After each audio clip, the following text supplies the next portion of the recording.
that started. And you can turn on your transcription if you'd like to use the live transcription feature in the Zoom call.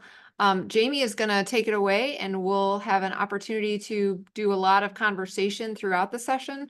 So be ready to take yourself off mute if you've already muted yourself. But without further ado, I'll say welcome to Jamie, and thanks for sharing with us today. Okay, thanks, Sarah. Yeah, let me get my right. I'm seeing my screen there. Okay, cool.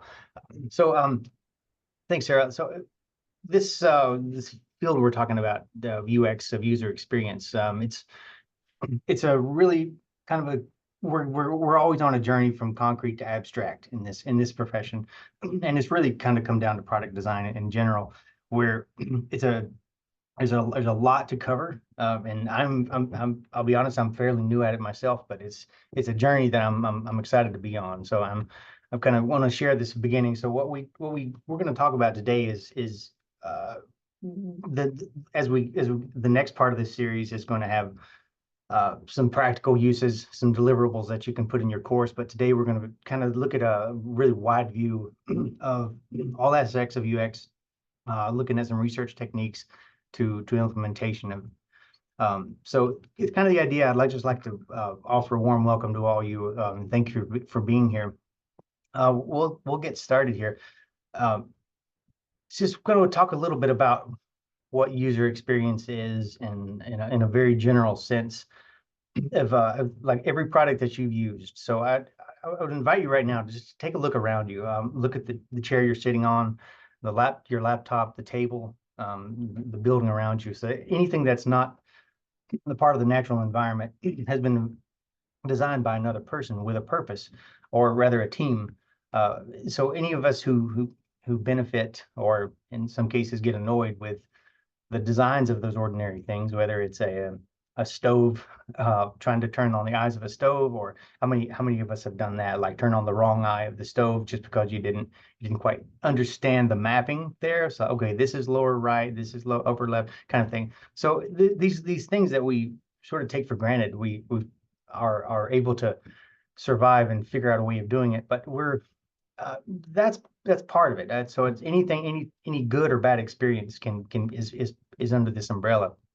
So I kind of look at just a little bit about where it comes from and how it's applied in practice. So as far as my journey, so I'm really all self-taught with as far as design, and I have training in education, but when I discovered UX, I was trying to find my place, and whether it is graphic design, is instructional design, or what part of this do I fit in.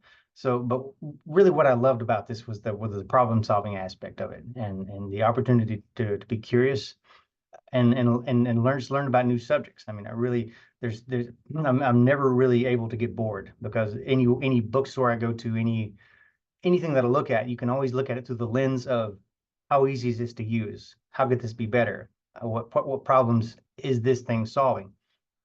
And it's a different perspective, but really on a more introspective level of that. I mean, the whole thing is a journey in empathy. We're trying to be empathetic to our students, to the people around us, our neighbors, and to listen to their needs and their pain points. So it's part of that. It's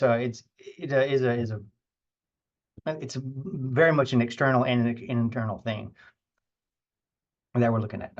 So just a little bit of history behind this. So the evolution, we about every week, or about once a month or so, I go over to the Arboretum at the it's over near 26 on 191 there. If you haven't been to the NC Arboretum, I would highly recommend. But it's really a top-notch facility. It has all the industrial structure and robustness of a state building, but then on top of that, there is this wonderful aesthetic that has a natural feel to it. So it feels, it's just a good place to go into, and everything about it is very inviting. And I have a great experience every time I go there. It's not just the staff, but it's the way the information is presented. It feels less like a museum and more just like a destination. And I think that's always where we're going when we're trying to build learning experiences. And in this particular case, there's a large bonsai exhibit, and I think this kind of shows where the two meet, really, what the natural world and the design world. So we have there's probably 50 or 60 of these bonsai trees. I highly recommend going over there. But the design is arguably the defining endeavor that separates from all the other species. We see a problem and we try to solve it. So just to set the stage a little bit, UX has become really the central focus to how we interact with technology. Uh, what started as what we call a human computer interaction in the 70s, and it started from there. But there are really about three events, and I know there's more that's happened throughout history, but the going back to ancient Rome in 625, they developed the architecture of the Colosseum, and how they built all these extraordinary buildings that are still standing today. Vitruvius, who's an architect, he actually wrote the first treatise on, well, he didn't call it user experience then, but it was the idea that any design has to have those three qualities. It has to be durable, has to be functional, and it has to be beautiful. And he was an important person, because if you've heard of Leonardo da Vinci's Vitruvian Man, he took Vitruvius's principle of proportion and size and scale, and he made it a part of that. So he's an important person there. So moving on, so we're going to skip ahead quite a bit up to the 1970s, and I realize there a lot happened in between those, but just for our practices today, we're just relate it to what happened what was the beginning of the human-computer interaction for us. So we're looking at the computers in the 1970s, the servers, the supercomputers. They were really just number crunchers. They took up an entire room. They were hundreds of feet large, and the only way you could really interact with them is just through these large lines of code, this command line interface, and that's all they would. They didn't have a lot of. I mean, they served an important purpose, but as far as the user, you had to have a lot of training to get in there. So when Xerox introduced the first computer, they call it the PARC, the PARC. It really utilized that first graphical user interface. So instead of running things through a command line, there were windows and icons, and a mouse was used, and it just, obviously it changed everything, and it would never go back. So we began asking the question, how should people interact with computers, and how can we make it so that interaction is as intuitive as when you're talking with another person? So with that, we entered this new era of computer interactions. And so that's what brings us to today, as we have evolved from that, and we're moving into, well, the AI age, or whatever you want to call it. I mean, this is sort of where we are with, whereas we were looking more just like a psychology and computer science. We wanted to make the computers more intuitive, and the software that we wrote for them more intuitive. As these interfaces started developing, as they started needing a broader array of disciplines. So includes motion graphics and storytelling, linguistics. So it really brought a lot more to the table, in terms of how we build and how we design. So just go looking at a formal definition of UX. So we're looking at, there's a document that exists. It was published around 2007, from the International Organization of Standardization. It's about 35 pages. I actually have a PDF to it in this course. Oh, and I will mention that after we're finished here, I'll provide a link to this course where you can access this at any point. You can go back and look at this. So you can download the PDF as well. So the user experience is defined as a person's perceptions and responses that result from the use or anticipated use of a product, system, or service. And that definition will be what we use going forward. And if we kind of unpack that definition a little bit, we see that there are two parts. We have the person's perceptions and then the use of that. So how we can kind of look at this, break this down a little bit, is that the person's perception and responses, that's going to be the noun, the things that affect the user experience. And then the other part of that is going to be the verb. So the UX designer is going to design a product, which includes ideations, which include plans and changes to that. So that's kind of how all this comes together. At what point does we refer to them as users, in our cases they're students, but so we, as educators and designers, we don't have a lot of control over a person's perceptions. We can't control how they feel or what part they're going to touch. I know when we design, we think of how can we reduce errors, how can we make this so that it's easy to navigate.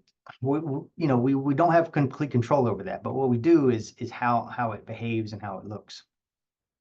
So so Jeff Johnson, he's got some really good articles about that combine psychology and cognitive psychology and science of how you design. You can't design a user experience. You can only design for a user and the features that can invoke that. So if you're comparing if a person interacts with a physical product versus a digital product, like a computer application, so we have to look at what are those aspects that we can influence. Okay, we can control how they can navigate through the system. And in our case, we have my courses that has a set format and an aesthetic that we can, but we do have control within our course as to how they navigate. So the cues that can help them guide on their goal. And if at any point there's any comments, or if you have an idea that you want to share here, please take yourself off mute. I'd love to hear your ideas. And then the visibility of the important aspects of that task. So basically you'd have to see where is this activity, where is this document in the hierarchy of the course. So to take all this away, the definition, it's like I said earlier, it's a very broad term that really includes how everything around us is designed. There's a really good book called the Design of Everyday Things, the Design of Ordinary Things. It's one of those. I can't remember the name, but it's fantastic. It really just looks at. I know we all have those products too that we maybe it's a product that we've used for years. Maybe we don't like it, but it does its job really well. And maybe there's a product that we just can look at. And I remember getting my first iPod was that feeling of that, oh, this was really designed for me to use, rather than it's not just a tool to get something, to accomplish a mission or to finish a job. So it's all, we're always asking the question, and it really does continue to how can we make this experience more intuitive and smooth.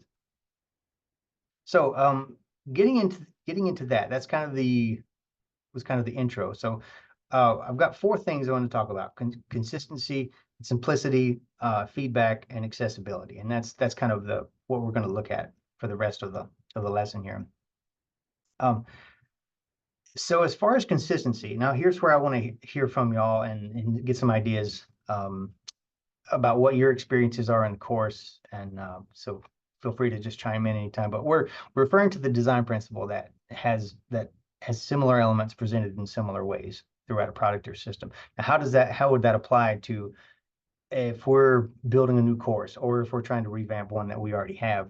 One of the laws of UX is that students or users will they expect to see in other websites what they see in others.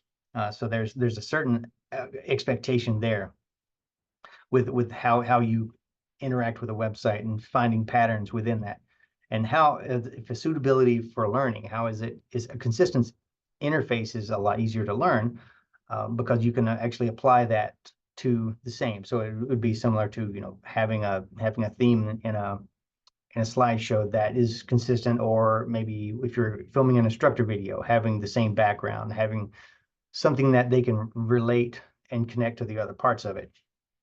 It may be subconscious, and it may not be something that anyone ever comments on, but there will be something that that clicks with them. So this can apply to anything from the terminology to the layout. And how things are described. So it should be clear what actions, what they can do. So I know in the LMS a lot of this is already preset, but if you design lessons from scratch, you should be thinking about how can you make your design more consistent and have those cues and patterns to navigate. So consistency in course layout and terminology helps students focus on learning rather than figuring out how to use the system. So I got a question here. So why is it important in course design? So feel free to take yourself off mute and see what you think.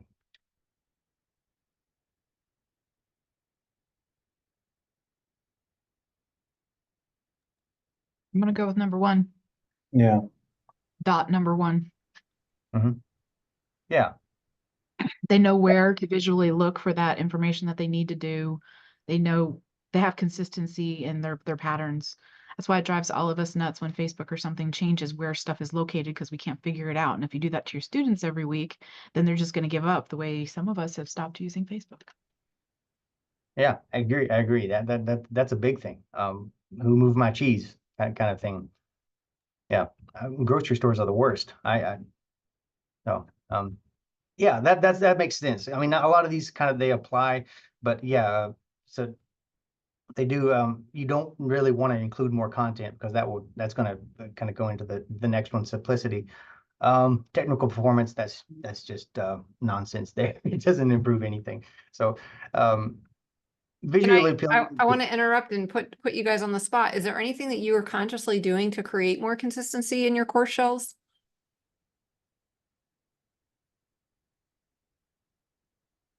Yeah, tell me. Take yourself off mute. In my courses, I have the same labels and the same pattern that those labels go. So, I mean, I could pull up one of my courses and give you an example, but that's essentially what it is. And so that they always visually know kind of where to look. I also, when I present my class, that module's content during my physical class with my student, because under my first label, it'll say what to expect this week or readings for this week, and that's where they know where to find their homework. But at the end of my actual class, I'll have the very last slide that I show is their homework. And I try to make sure those two things are comparable and have the same content. But oftentimes you see students grab up their phone and take a screenshot, Yeah. Yeah, and that helps the visual aspect of it too. I mean, to know that you're gonna find the same things in the same spots every time. Yeah. Aaron, Josh, either of you have anything different than what Rose is doing? Similar to Rose, I try to organize things in the same order every week. So the first thing that is there is the reading. So students know that's the first thing that's going to be there.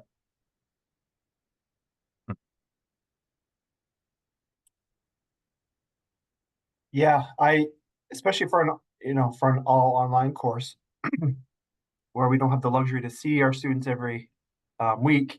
So I really try to keep it similar every week, same layout, same labels, similar activities, so. Yeah. And that seems to be, the students seem to like that, I believe, at least as far as feedback goes at the end of the year. Yeah, so here's some ideas. So here's a kind of a sorting activity we can kind of go through.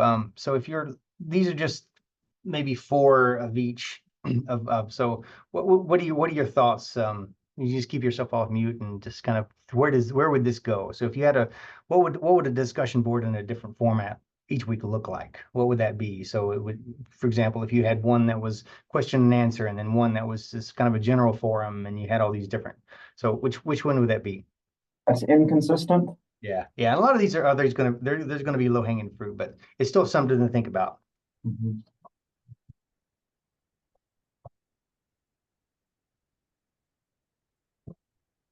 So course materials accessible through the same link each week. Consistent. Yeah, absolutely. So the good example of this one is a YouTube playlist. I always found that if you have multiple instructor videos and you make a playlist out of that, Of course, that's one link that you have to share for the entire course. But an added benefit of that is that if you ever have to change a video to swap it out or edit it or something, all you need to do is you don't need to change the link in your course. All you'll need to do is change the video. So that's if you're doing any led instructor made videos, and you have a playlist, that's a strategy for that. Yeah. So different grading scales, it's not something really have to worry about, is it? But still, obviously that would be inconsistent, right? Yeah. So, all right. Weekly assignments always due on the same day, That's consistent. and use of the same instructional video template throughout the course. Consistent.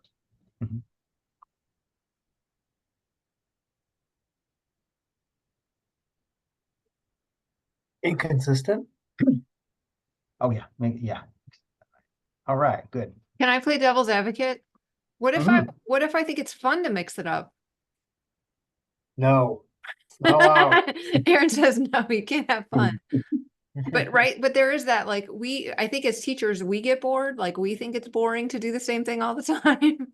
So it's, and I think that's one of the problems, right? We design courses that entertain us, but confuse the heck out of our students, right?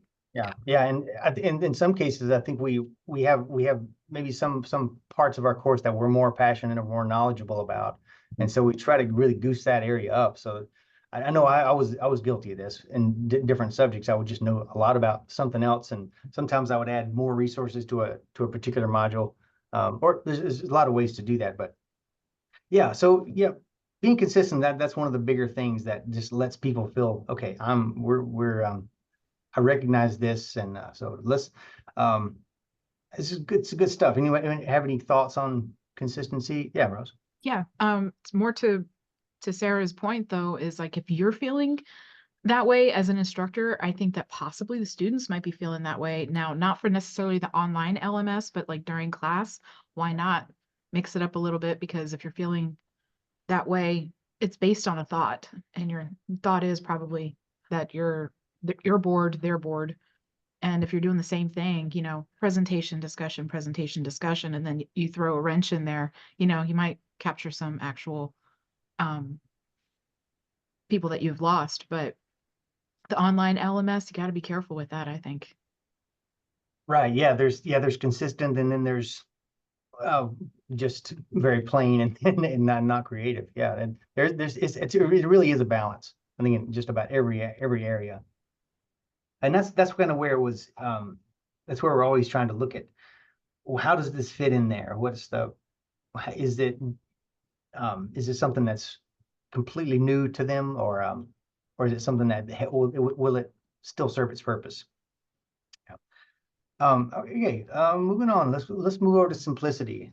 This is one that I'm always struggling with, because I try to say less is more, but it rarely happens like that. So it involves reducing complexity in design, so that easier for users to understand. This kind of fits in with consistency, in that we want to have a familiar design for them, but the simplicity part is really more of as kind of ties into our content creation. I know sometimes there's just a lot of information that you have to present, and that's another law. It's called the conservation of complexity, where sometimes you can't reduce the amount of information on a screen, and so you have to kind of design that in a way that it's easier for a user to understand, whether that's chunking this information up or finding out what's essential in that and minimizing anything else that's not, so that they don't get overwhelmed and they can still navigate through. So simplified course structures and clear, straightforward instructions help students. They concentrate on the content. All right, so here's our scenario. So if we are designing an online course for beginners in a complex subject area, how should you present the learning objectives? Should you list all the objectives in a single detailed document at the beginning? Present only the essential objectives for each module using clear and simple language at the start, or include the full list of objectives in each module to reinforce them?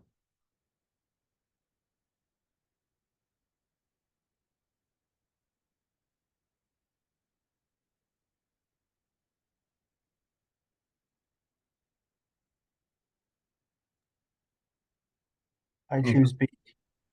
Sorry, what? I choose the middle one.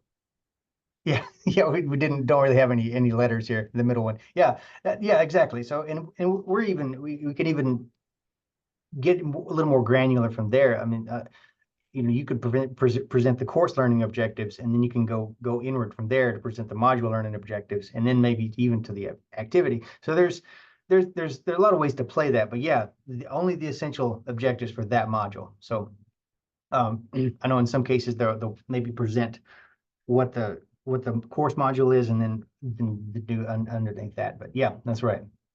Only What the about essential. option 4? There's always another option. Mhm. Like in your syllabus, you state everything that your course should cover. And then at the top of each module, you say this refers back to that, and this is a subset of that, to expand on it. Mhm. Like in my courses, we have our interpreter expectations, and then we for the career, like that they have set out as the career, and then we also have accreditation expectations. So in my syllabus, in the very first day, I'm like, these are all these expectations. Feel free to click on this link, but just know I'm not wasting your time. Everything I'm doing refers back to that. And then in each module, I'm saying this is what you can expect. And here in each of my assignments, I'm saying this refers back to those two things that we mentioned at the very beginning of the course. So there's always a fourth option, I think. Yeah, absolutely. Yeah. So that would be in the syllabus. So you'd have the list of objectives in the syllabus, and that would always refer back to that. Yeah. Yeah, and that's absolutely a good idea too. To have that expectation and that's part of the consistency thing, whatever you do. Yeah. All right, any other thoughts on that? Okay, got a matching. So let's go through this here. Match the following complex course elements with their simplified counterparts. So if we have a discussion forum with multiple threads and categories for each week, which one would that be?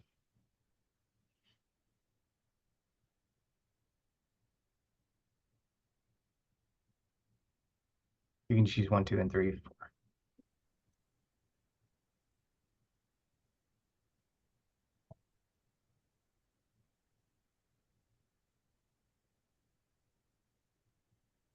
I'd say 3. Yeah, so there you go. Single thread discussion forum that focuses on key questions for themes each week. Yeah, good.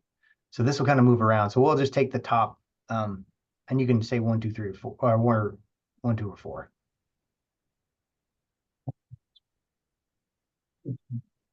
Course announcement include detailed information about the content of each module. 4. Right. Short announcements. Okay.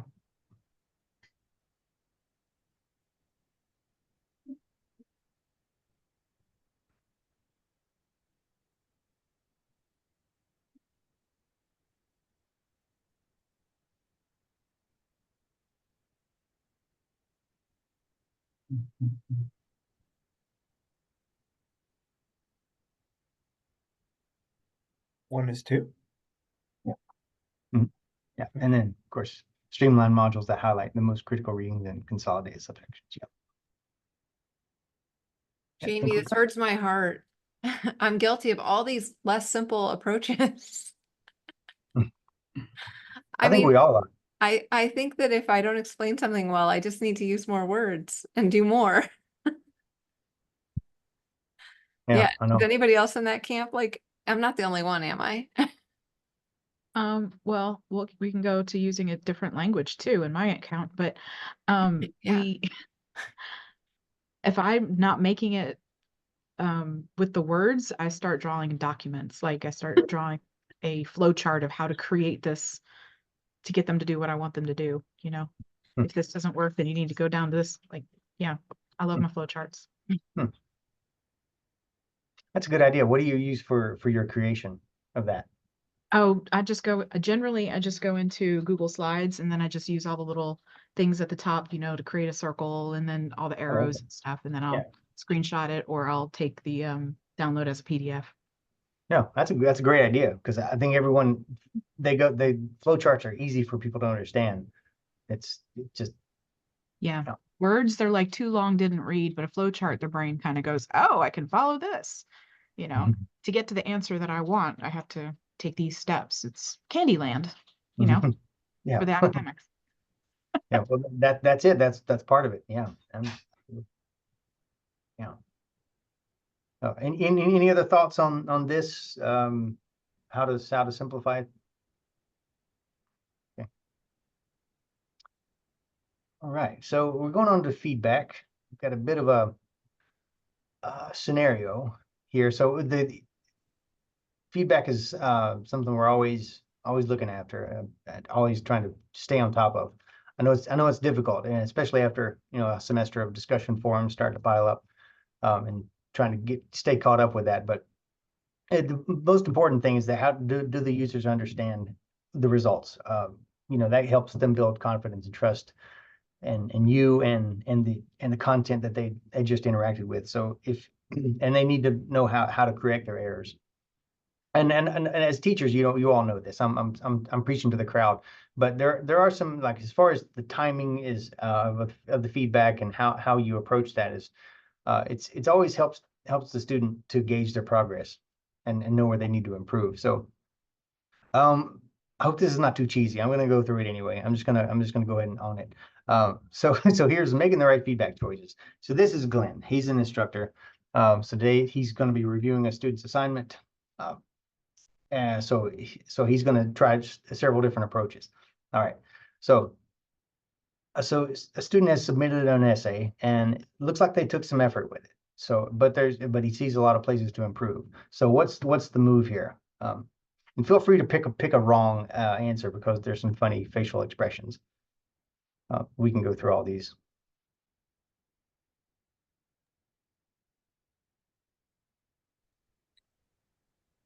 Provide a score with minimal comments. Right. So That's what you usually do, right, Aaron? Glenn is now concerned. So the given a score didn't seem to help. So they just repeated the same mistakes. Should have been more Oh. specific. Yeah. So let's try again. What's another right or wrong answer here? Wait and give feedback at the end of the course. Okay. Yeah. You guys are having too much fun. Yeah. Glenn's not happy with any of you. So the waiting to give feedback wasn't the best choice. By the time you provided, the student had already moved on. Yeah. Okay. So the last answer is to go give immediate detailed feedback with examples. So now Glenn is very happy, and the student is. So to take this a step forward, to continue this. Now the student has submitted another version, and their work has improved a lot. So what's the next move here? So they highlight what they did well, or what's some answers here? Number Keep two. trying. Keep trying. Yeah. Yeah. So they appreciated the encouragement, but without guidance, they're still struggling. They should be Yeah. clear about what they need to work on. Yeah. Number Yeah. two, because they used AI with the first one. I mean, to fix all the repairs. Yeah. So focus too much on the negatives. Students is discouraged, and I'm not seeing. This is all just these are clearly fictitious scenarios, but so it's about balancing feedback, and then finally, so highlight what they did well and suggest areas to improve. But still, going back to the very first one, I mean, I don't know if we can actually go back to the first question, but yeah, start over. Let me just take over the lesson for a second. What does it say? Give immediate feedback with specific examples. So like in my discipline, if I start giving specific examples, they think that's the correct answer, not just one of many different correct answers. Oh, yeah. So, yeah, that's my only, that's why I was like, boo on number one, because it's not telling them to think, or to do the other things outside of class that I'm telling them to do so that they know that they can arrive at many different examples. I mean, but my discipline isn't math, so there's not just, this is always the right answer. Our famous quote in our department is, it depends on so many different factors. So anyway. In terms of how the language is translated. Yeah, well, translation is written language, so interpreted would be the correct term for us, but yeah, and how things can be interpreted, like literally there can be a dozen different ways Mhm.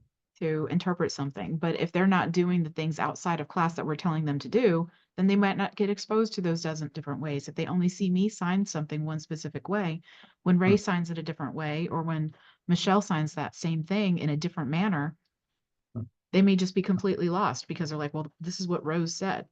Yeah. I'll give you an example. One of my students, my deaf students a long time ago, he was signing bus. Well, this is perfectly example for signing the word bus in English structure.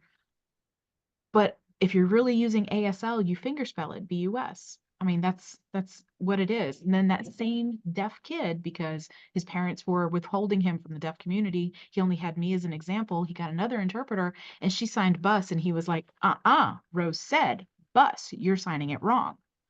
Which I'm just gonna say that I love that because you know. But anyway, so there's many different ways to sign something. Yeah, that's a great point. I didn't consider that because it's if something that is open to interpretation, there is a certain such thing as oversharing and just giving them the answer instead. That's a great point. So the minimal comments might be an invitation to sort of look a little deeper at well, maybe you should look at this part, or that could be a minimal comment, but it's still helpful. Well, I mean, and it's more than just my discipline. I mean, I'm not sure who here would be teaching math, but like my brother is he's an engineer and his daughter came home spinning circles, to do her math. And he was like, if you're sitting in a boardroom and you start spinning circles to figure out your math instead of stacking your numbers or knowing it off the top of your head, you're going to be in trouble and you're probably not going to be working for that company. So Common Core math wasn't necessarily the right answer either. You know what I'm saying? Mhm. So there's many different examples in many different disciplines. I'm sure Josh in your discipline, same. Anyway. Absolutely, yeah. Like with communications. Yeah, I Particularly, mean, there's multiple ways to give a good speech, so I definitely can see where you're coming from with that. yeah. All right. Any other thoughts on that? Okay, cool. All right, let's move on to the last one here, which is accessibility. Now, this is a big topic we're always in. But what we need to do, I shouldn't have used the word disability yet. I kind of meant to take that out as a typo, but so we're basically trying to design activities for all students, no matter who they are. So if there's if any kind of physical, cognitive, or sensory ability that they have, they should be able to access that. So things like using screen readers and keyboard navigation. So it's always something we're looking after in the course, and I'd like to hear all your thoughts about how what you're doing to try to make your course objective courses more accessible in your documents. Anything that we can help with that would take some of the load off you, or if you wanted to make sure that, hey, can you run this through a screen reader? And we've been doing that quite a bit this summer, or to the semester. So we've got another sorting activity here. So just kind of looking at, this is not necessarily something that's inaccessible, or we're looking in categories of more and less accessible. So what are your thoughts behind this? Articles behind a paywall. Less accessible? Clearly, yeah, that's a huge irritation. Yeah, Rose. What's a paywall? So the New York Times is famous for this. You'll see a post saying here, top 10 ways to make bread or whatever, but then sure they'll give you like a paragraph, and then to continue reading, you know, send us lots of your money. Yeah. So yeah, emails to students' personal and Blue Ridge account. So that if you were to Yeah. correspond to the student,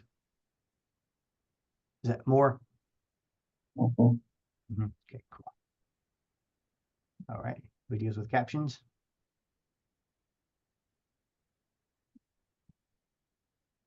I see you smiling, Rose. I'm sorry, I dominate so much time, but that works and doesn't work in my discipline. If I give captions, then students are already reading the interpretation and it defeats the whole purpose. So I'm just gonna Yeah, okay, I got it. Yeah, I'm thinking really generally, and I know there's a lot of ways to, yeah. But for the most part, that would be more. Okay. So screenshots of a document, more or less accessible.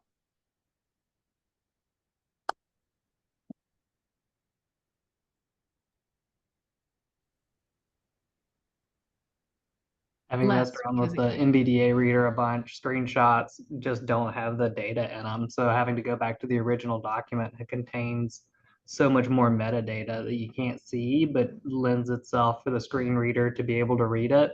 So I've been working with mathematical equations recently, and if you have the original document, the screen reader's a lot better at it. If you don't have the original document, it has a really hard time even tagging it through Acrobat for it to be able to read. So the screenshots often just miss a lot of the metadata that helps with the NVDA readers and other accessibility technology.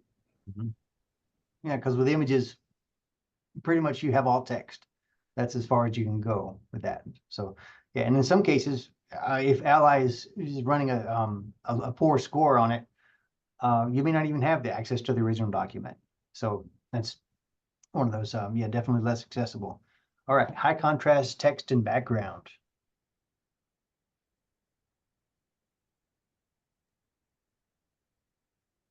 That should be easy, right?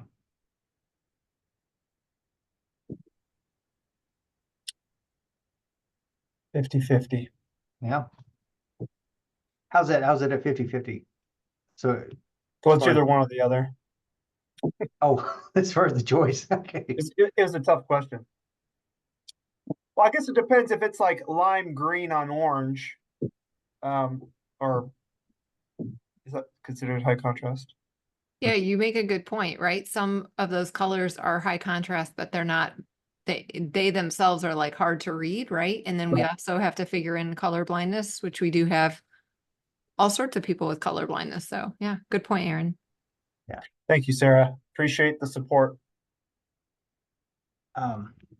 There's a share a link. There's a I'm gonna put a link in the chat. I'm just so that is kind of a cool contrast checker. It's colorable.jxnblk. I think that's the username, but so essentially what you can if you go to that link and you can kind of determine what your background color is and what the text color is, and you can change it in real time so that you can really find a good contrast. And then you have a lot of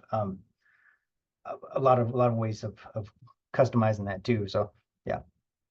So that should help find contrast. So okay, so moving on, one format of showing content that more or less accessible. More accessible? Yeah, so I think this could go either way.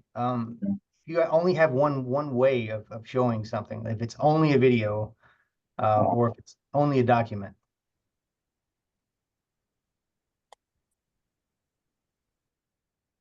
I think what I put down as less accessible was the right answer, but I could see it going either way, really, because the idea was to try to present your content in more formats than just one. And it kind of goes back to the consistency a little bit because there's if one module you have a video, the next one you have a document, and the next one you have a presentation, and they're all kind of serving the same purpose, but then they have different ways of presenting them. However, that's not necessarily the wrong way. I'm just thinking about I thought about that from consistency. yeah, Consistency absolutely. But Yeah, and what you're saying makes sense. I agree. Yeah, absolutely.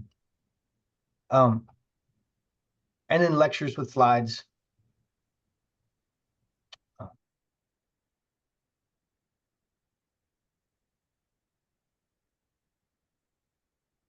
You may not have thought of this as an accessibility issue before, right?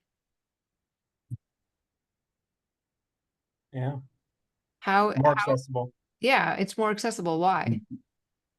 because you're appealing to the learning styles of visual and audio learners. Is that the term? Yeah, auditory, audio, yeah. Yeah. Yeah. Okay, Microsoft Word document with tables.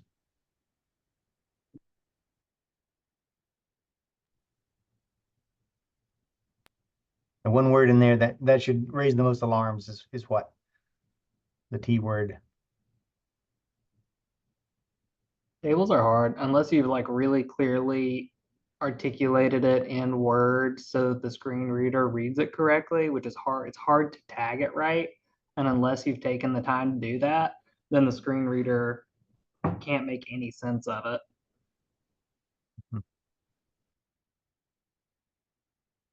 Yeah, tables are they require a lot of manual formatting to determine what the headers are and where the data is and how to read it. So yeah, not to mention Microsoft Word is it's just not available to every single person. It's widely available, but I think someone doesn't really have access to be able to read that document, read that format there. Be less accessible. And I think this might be the last one, a collaborate video. So that's just maybe it could be a live video or maybe something you recorded, but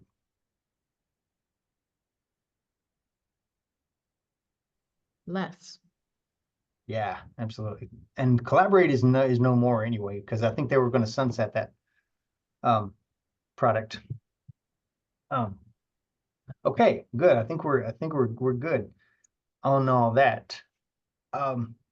We're about 2:47 now.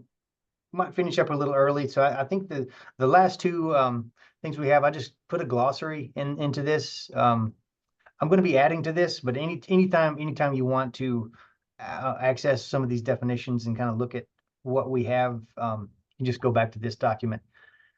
And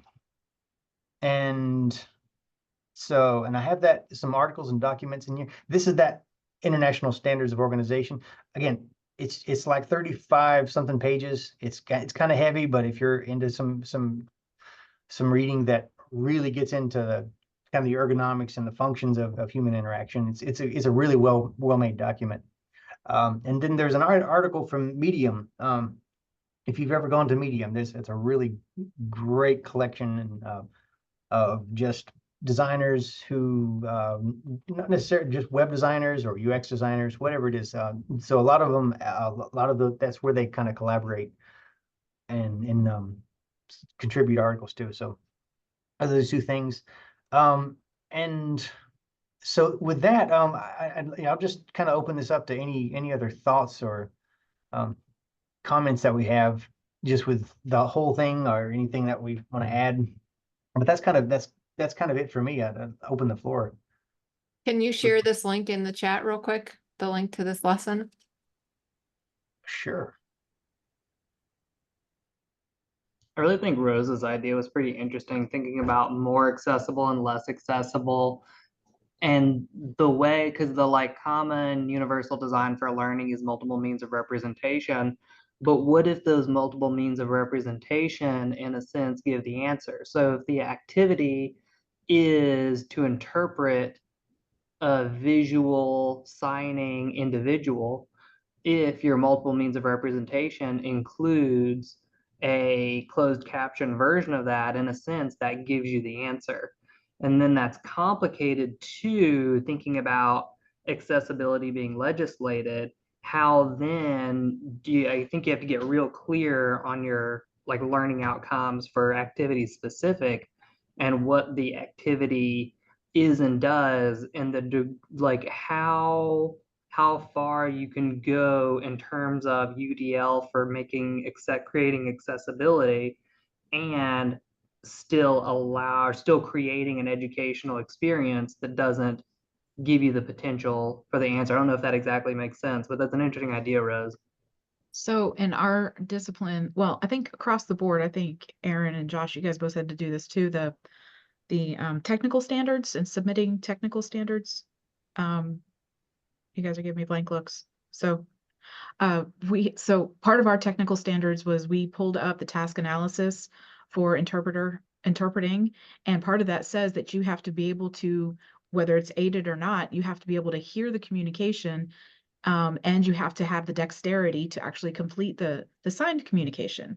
portion of everything. So if we have a student that has dexterity problems and maybe their hands are crippled, I don't know a better term, but if their hands are like where they can't move, then that doesn't work. That's like, good luck becoming an interpreter. Literally, you can't perform the job that you're supposed to.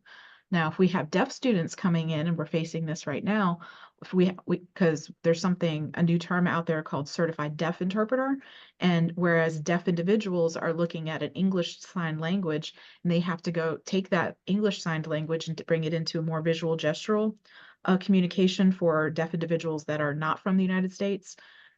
So their signed language might be different than ours, or maybe they were never exposed to language. We now have to take those deaf students and be able to provide equally accessible videos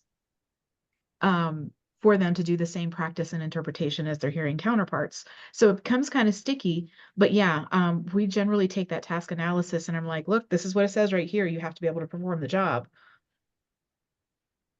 That's kind of how we're covered. Interesting. That's a whole other can of worms, right? Yeah. I'm curious to know, just thinking about these 4 concepts, was there anything that stuck out to you today as it applies directly to the work that you're doing in your courses? Consistency, simplicity, feedback, accessibility. Aaron?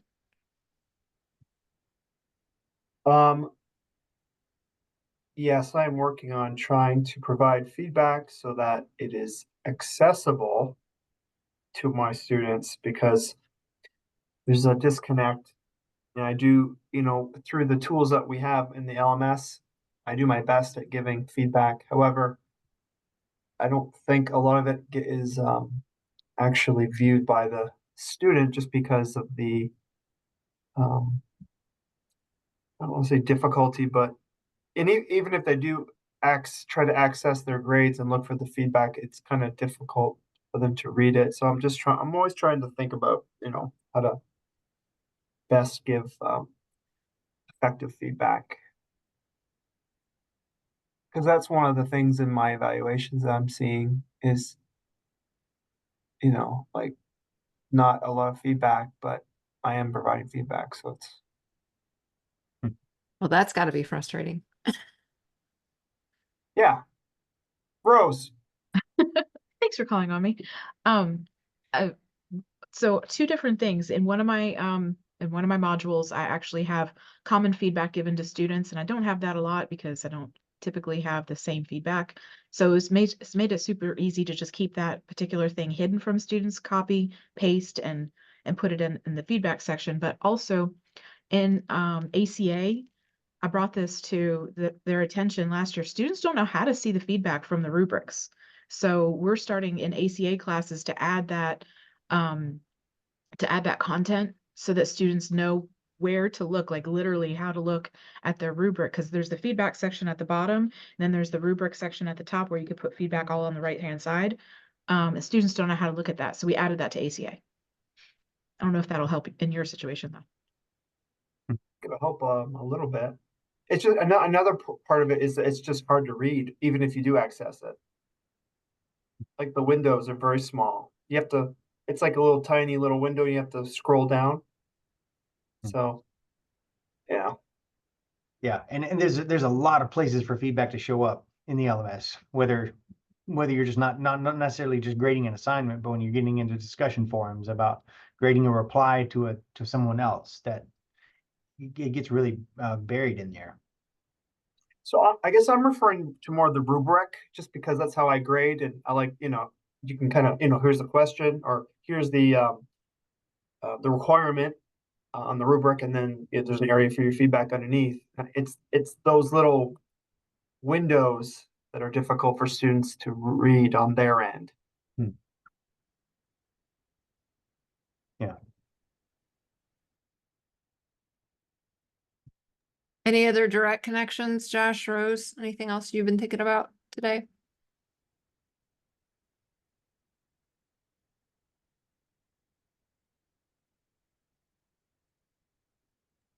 I think over time, our rubrics get better. Like you see what's working in each module or each assignment, and then you can just add like little notes, next year add this to this rubric, and then it doesn't become so overwhelming because you're not like, I need to fix all the rubrics. Like if you just hide a little note to yourself, you know, next fall when I teach this class, don't forget to fix this rubric. And generally I'll capitalize that for myself, Rose, fix, blah, blah, blah, blah, blah, and then hide that note from the students.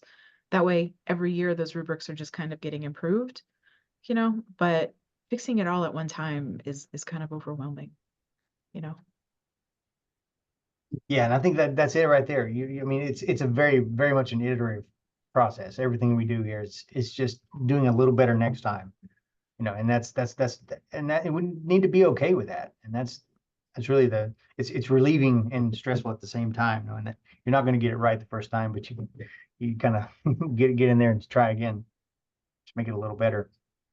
So That just made me think of something too, that like, I feel like UX has really changed because our learners have changed, right? As our learners have become more technically savvy in some ways, maybe not in all ways, right? But they know how to navigate their attention, and their attention is divided so much. We have different kinds of readers than we had 10 years ago in an LMS. So like, it's got to flow in a way, like, I feel like, we are trying to create marketing for our classes in ways that we may not have been doing 10, 15 years ago, right? The fact that the LMS looks a certain way is in itself is a burden, right? Because we want something that looks cleaner or more navigable for our students.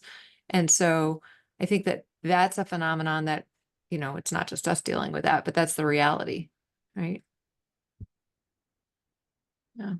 yeah, at some point you are confined to the vehicle that you're the bus that you're riding in. So Fair enough. Well, Jamie, thanks so much for presenting this to us. It's been really thoughtful discussion this afternoon, and appreciated having a chance to talk with all of you about these UX basics. We have another session coming up September 23rd, where Jamie will talk more about direct application in your courses. So some of the stuff we touched on today, we'll get into more depth. And I went ahead and emailed you the link again, so that if you didn't grab it out of the chat, you've got access to that Articulate course that he created, along with an evaluation link, and also the link to register if you want to sign up for the 23rd and you haven't done so. We really appreciate your time today. Hope you have a good afternoon and a great start to your week.